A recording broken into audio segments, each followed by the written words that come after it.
When someone is going to impact a waterway of the state, they require a permit from DSL, and we require them to offset those impacts. So one of the easiest ways for a landowner or applicant to do that is to buy a credit that already exists from a project someone has done kind of within the same area geographically that their project is going to take place. And that transfers the regulatory oversight from the applicant to the person who sold the credit. And so it's a nice way for wetlands and waterways functions and values not to be lost in the state, so that we can achieve our no net loss requirements that we have. Also is just a good way for landowners to get to do restoration activities that they want to accomplish on their properties, just more in a regulatory atmosphere. Mainly our DSL's involvement is from a wetlands and waterways perspective, so our responsibility and our mission is to conserve wetlands and waterways of the state for the use by the public. Part of that is regulating wetland and waterways fills and removals, so it can be anything from voluntary projects to developments and so forth. So when someone wants to do restoration on their property, early on, they need to decide whether they would like to use public restoration dollars that are available through grants and possibly loans, or to use maybe some money that they have or investors contribute. It's hard for a landowner to combine public restoration dollars that are for the net benefit of the resource with money that will be brought into the project for a profit.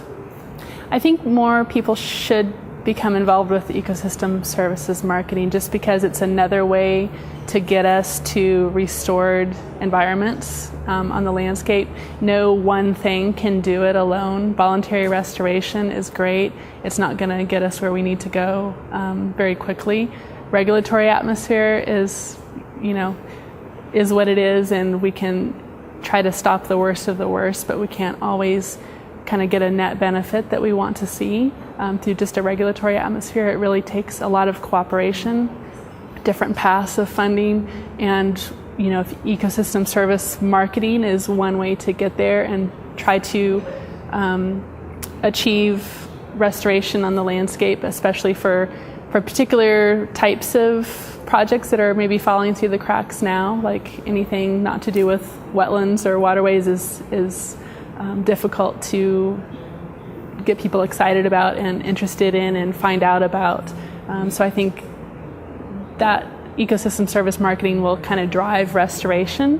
And if we can find markets that would pair with a person doing something on their land that it's a benefit to the public with someone who's willing to purchase that benefit, then that can be a good thing. It takes a lot of ingredients to make a restoration project be fulfilled out on the ground.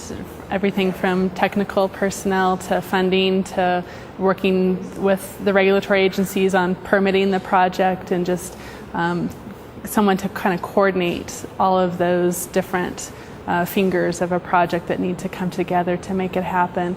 And I would encourage landowners to stay involved and be sure that maybe they're the common ingredient and contact for all those different people that are coordinating on trying to see the project go through. So if a landowner is interested in getting involved in ecosystem services marketing, I would encourage them to call the Department of State Lands and work with one of the mitigation specialists.